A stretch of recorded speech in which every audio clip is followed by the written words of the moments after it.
Assalamualaikum warahmatullahi wabarakatuh.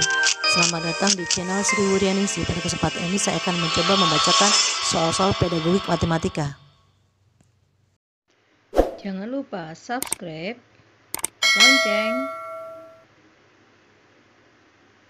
and like. Bismillahirrahmanirrahim. Bapak Ibu sekalian, semoga dalam keadaan sehat walafiat. Pada kesempatan ini saya akan mencoba membacakan materi AKG pedagogik matematika. Semoga Allah memperlancar dan mempermudah kita saat mengerjakan soal-soal AKG. Yang pertama, suatu kompetensi dasar pada pembelajaran matematika kelas 11 adalah menganalisis sifat-sifat determinan dan inverse matrik berordo 2x2 dan 3x3. Rumusan indikator yang sesuai dengan kompetensi dasar tersebut kecuali A.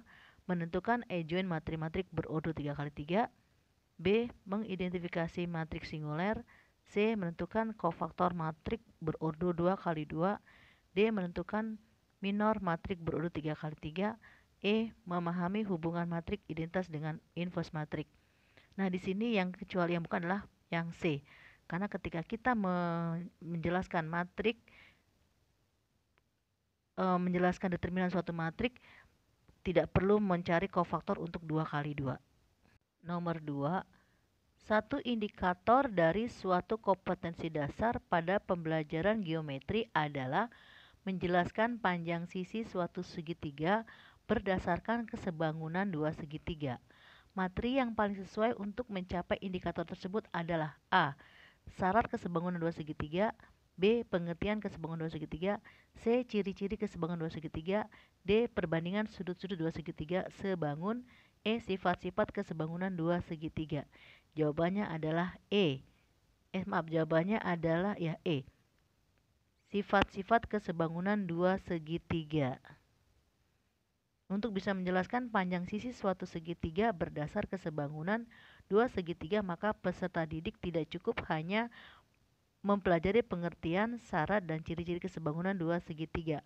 Akan tetapi peserta didik harus mempelajari sifat-sifat kesebangunan dua segitiga. Nomor 3. Suatu indikator dari materi sistem koordinat ialah menentukan kedudukan garis yang sejajar dengan sumbu X. Media yang paling sesuai untuk digunakan dalam pembelajaran agar indikator tersebut tercapai ialah A. Slide PowerPoint dengan gambar bidang koordinat dan sebuah garis yang menitik 2,0.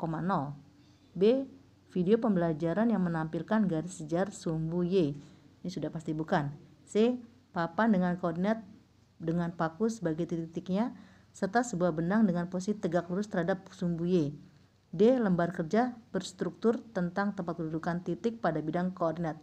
E.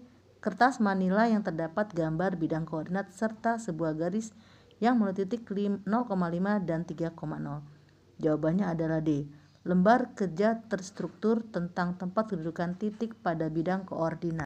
Nomor 4. Diketahui suatu indikator menghitung panjang garis singgung persekutuan luar dua lingkaran.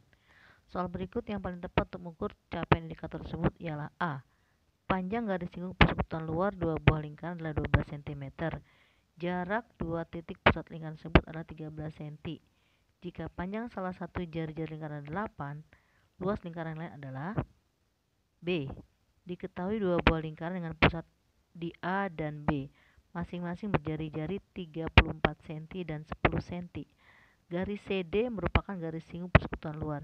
Bila CD sama dengan 32 cm, maka AB adalah C. 8 buah roda dililit dengan tali seperti gambar berikut. Masing-masing roda diameternya 14 cm. Tentukan panjang tali yang melilit roda-roda tersebut. D. Jari-jari dua lingkaran adalah 25 cm dan 29 cm dan 14 cm. Panjang garis singgung persekutuan luarnya 36. Hitunglah jarak pusat kedua lingkarannya. E. Apakah yang dimaksud dengan garis singgung lingkaran luar dua lingkaran? Jawabannya adalah C. Apa itu C? Yaitu 8 buah roda dililit dengan tali seperti gambar berikut. Masing-masing roda diameternya 14 cm. Tentukan panjang tali yang melilit roda-roda tersebut. Salah satu kompetensi yang harus dicapai oleh siswa SMP adalah menjelaskan dan melakukan operasi hitung bilangan bulat dan pecahan dengan memanfaatkan berbagai sifat operasi. Tujuan yang paling tepat dirumuskan adalah A. Dengan cara diskusi, siswa dapat menghitung hasil kali dua bilangan bulat menggunakan sifat pengurangan. B. Dengan menggunakan konsep pengurangan, siswa dapat menghitung hasil bagi dua bilangan bulat. C. Siswa dapat menggunakan sifat ketertutupan pengurangan bilangan bulat untuk menentukan hasil bagi dua bilangan bulat. D. Siswa dapat menggunakan sifat asosiatif penjumlahan bilangan bulat dalam menyelesaikan suatu permasalahan. E. Dengan cara diskusi, siswa dapat menentukan hasil kali dua bilangan bulat menggunakan konsep penjumlahan bilangan.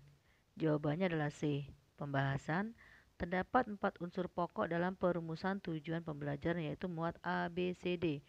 Audience, behavior, cognition, dan degree. Perumusan tujuan tidak harus urut A, B, C, D. Tujuan minimal memuat unsur A dan B. Semua opsi soal di atas sudah memuat unsur A, B, C, D. Jawaban A, B, dan E kurang tepat karena tidak semua sesuai komponen behavior dan cognition. Jawaban D tidak sesuai dengan indikator yang ada. Jadi jawaban tepat adalah C. Nomor 6. Untuk mempelajarkan konsep bentuk aljabar secara berurutan, sebaiknya dimulai dari A. Menginterpretasikan kalimat sehari-hari ke dalam bentuk matematika, mencontohkan bentuk aljabar, mengklasifikasikan bentuk aljabar, menentukan ciri bentuk aljabar, mendefinisi bentuk aljabar, menyelesaikan permasalahan. B. Menginterpretasikan kalimat sehari-hari ke dalam bentuk matematika, mencontohkan bentuk aljabar, mendefinisikan bentuk aljabar, mengklasifikasikan bentuk aljabar, menentukan bentuk aljabar, menyelesaikan permasalahan. C. Menginterpretasikan kalimat sehari-hari ke dalam bentuk matematika, mencontohkan bentuk aljabar, mendefinisikan bentuk aljabar, menentukan ciri bentuk aljabar, mengklasifikasikan bentuk aljabar, menyelesaikan permasalahan.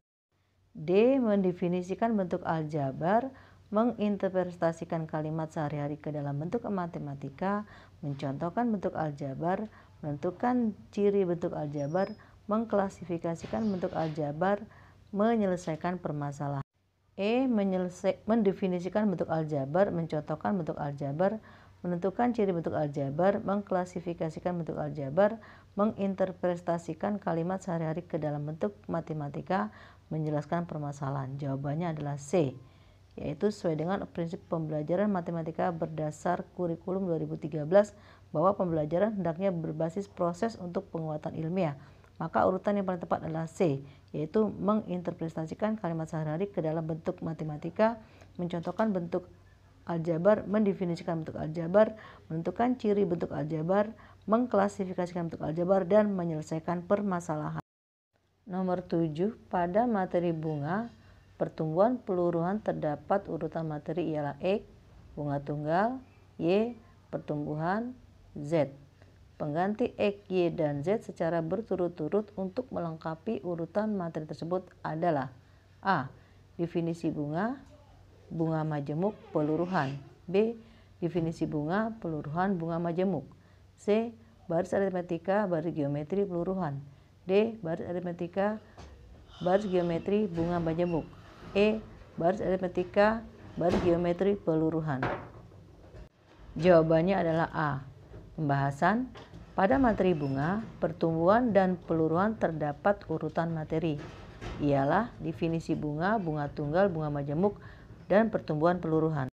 Nomor 8. Diketahui tujuan sebuah pembelajaran ialah melalui penugasan kelompok diharapkan siswa dapat menemukan volume kerucut. Media pembelajaran yang tepat untuk digunakan dalam pembelajaran tersebut ialah A. Kartu masalah yang berisi permasalahan yang berkaitan dengan volume kerucut. B. Tayangan PowerPoint yang berisi rumus, volume kerucut, dan soal-soal. C. Alat peraga berbentuk kerucut, bola, dan pasir. D. Alat peraga berbentuk kerucut, tabung, dan pasir. E. Alat peraga berbentuk kerucut, balok, dan pasir. Jawabannya adalah D. Pembahasan. Karena tujuan pembelajaran ialah melalui penugasan kelompok, diharapkan siswa dapat menemukan volume kerucut. Maka media yang bisa digunakan adalah peraga untuk menemukan volume kerucut berdasarkan volume tabung yang sudah dipelajari. Untuk itu media yang paling tepat adalah D, yaitu alat peraga berbentuk kerucut tabung dan pasir. Nomor 9.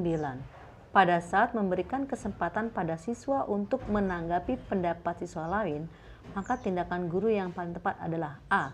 Memberikan siswa berpendapat sesuai keinginan. B. Meminta siswa lain untuk memperhatikan temannya yang berpendapat. C. Memperhatikan pendapat yang diungkapkan. D. Memberikan arahan jika pendapatnya kurang benar. E. Jawaban A, B, C, D benar. Jawabannya adalah B. Pembahasan. Pada saat memberikan kesempatan pada siswa untuk menanggapi pendapat siswa lain, maka tindakan guru yang paling tepat adalah jawaban B, yaitu meminta siswa lain untuk memperhatikan temannya yang berpendapat. 10. Ketika kegiatan tanya jawab di kelas, beberapa siswa di kelas Bu Kevi mengidentifikasi bahwa jajaran jenjang merupakan anggota dari lingkuran trapesium. Langkah awal yang paling tepat dilakukan Bu Kevi untuk merespons hal ini adalah A. Bertanya kepada siswa apa syarat keanggotaan suatu himpunan. B. Bertanya kepada siswa mengapa bukan trapesium yang merupakan anggota himpunan jajaran jenjang. C. Bertanya kepada siswa apa pengertian jajaran jenjang dan apa pengertian trapesium. D. Memberi tugas kepada siswa menggambar jajaran jenjang dan menggambar trapesium. E. Memberi tugas kepada siswa menuliskan ciri-ciri jajaran jenjang dan trapesium. Jawabannya adalah C. Pembahasan. Beberapa siswa di kelas Bu Kevi mengidentifikasi bahwa jajar jenjang merupakan anggota dari himpunan trapesium. Untuk memberikan scaffolding sesuai dengan kesulitan yang dialami siswa, maka guru harus mengetahui sumber kesalahan jawaban siswa itu apa. Untuk itu jawaban yang tepat adalah C, yaitu bertanya kepada siswa apa pengertian jajar jenjang dan apa pengertian trapesium agar masalahnya